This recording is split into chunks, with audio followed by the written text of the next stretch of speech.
Help is on the way for more than 150,000 Ohioans who were told by the state to repay jobless benefits. Congress included language in last month's stimulus bill to give states more flexibility to be able to waive repayments of the pandemic unemployment assistance.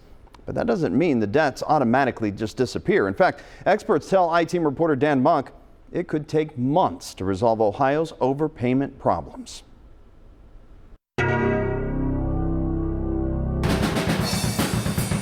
James Martino loves the Rolling Stones so much his friends call him Mick. Is that Mick in the background or is that a picture of you? Yeah, that's him. Yeah, he looks pretty good, doesn't he, for his age?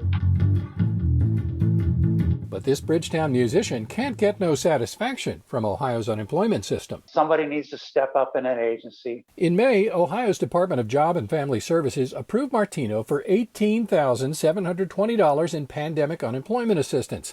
Last month, JFS told him that was an overpayment. It wants $10,000 back. You can't just send a letter to people and saying, we screwed up, so you make it right.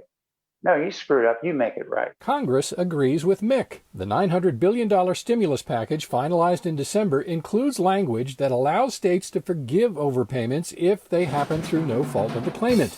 But don't hold your breath waiting on that waiver. I think people need to be prepared to be waiting 3 months or 6 months, with this thing hanging over them. Andrew Stetner is an expert on jobless benefits for the Century Foundation, a left-leaning think tank based in New York. Even if Ohio knows they made the same mistake for 1,000 people, they can't just go and waive those 1,000 people with the push of a button.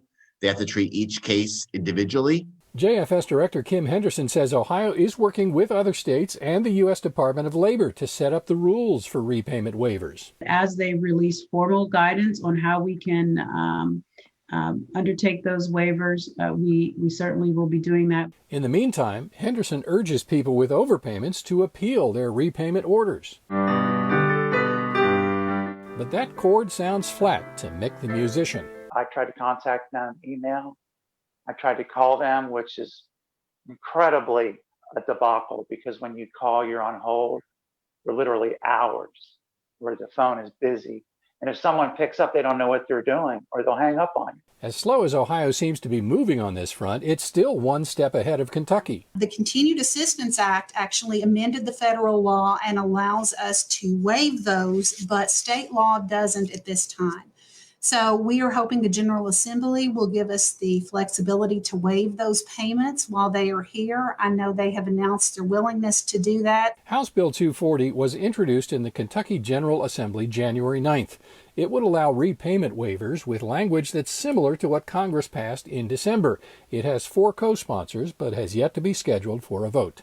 Dan Monk, WCPO 9, I-Team.